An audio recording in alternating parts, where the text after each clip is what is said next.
Greetings, St. Barnabas. I'm Pastor Mack Patrick. I serve Grace Place Campus Ministry down at Northern Illinois University in DeKalb. I'm so excited to be with you today. Have you ever played with blocks? You know, the things you sometimes can stick together when they snap in, or the ones that just kind of sit on top of each other? It's pretty fun, isn't it? You get to see how tall you can build something.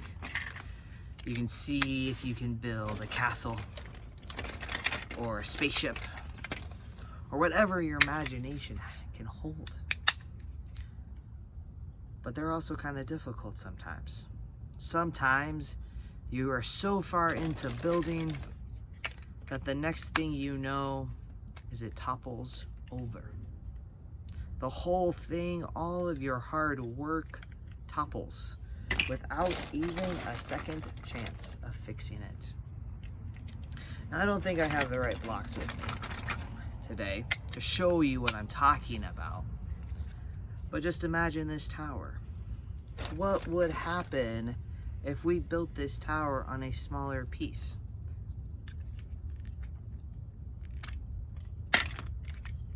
What if we had built this tower with just this? Do you think it would stand as well? Let's try. Oh, it doesn't stand. It falls. That's really difficult sometimes to rebuild them because you're so excited about something and then it breaks. Our first reading today comes from St. Paul. It's his letter to the community of Ephesus. And in these letters, he writes to a lot of different communities. He always greets them. He says prayers for them, the prayers he is praying while he's in prison for his faith. But he also gives us reminders about what this life of living for Christ is all about. And in this passage today, we hear St. Paul writes, "So then you are no longer strangers and aliens, but you are citizens with the saints, and also members of the household of God, built upon the foundation of the apostles and prophets, with Christ Jesus himself as the cornerstone." Now there's really two different things that St. Paul is getting at. The first is reminding us that even though we're all different from one another, at the core of who we are as children of God, we're united through Christ.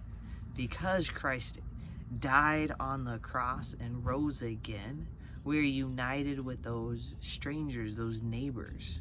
We're no longer strangers to one another, but we're neighbors and we show love to one another. And we're connected with those who have gone before us. We would not be here if it wasn't for the generations that came before us. The ones who started St. Barnabas, our grandparents, our great-grandparents, our great-great-grandparents, and so on and so on. It's so important to remember that even when we're connected to one another in a socially distant and responsible way in this pandemic, we're reminded that we are so interconnected with the whole world, because who we are at the core is a child of God, and each and every one of us is just that. The second thing that St. Paul talks about has something to do with building. He talks about a cornerstone. Now, you probably like, wait, what is this? And maybe I've never actually been up to St. Barnabas, but I'm imagining they have a stone on the outside of their building, etched in it when the building was erected. Many churches do. And that is called the cornerstone. It's the first stone that is laid. It helps the whole foundation stay sturdy. So it's not like this where we have only half of the building being held up, but it's more like this, a solid base for a tower so that it doesn't fall over when the wind comes.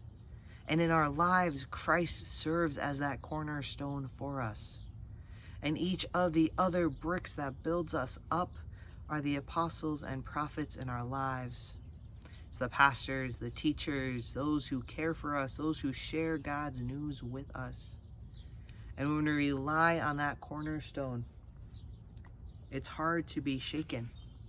It's hard to be broken down because we know that we are beloved children of God, built on a cornerstone that is unshakable.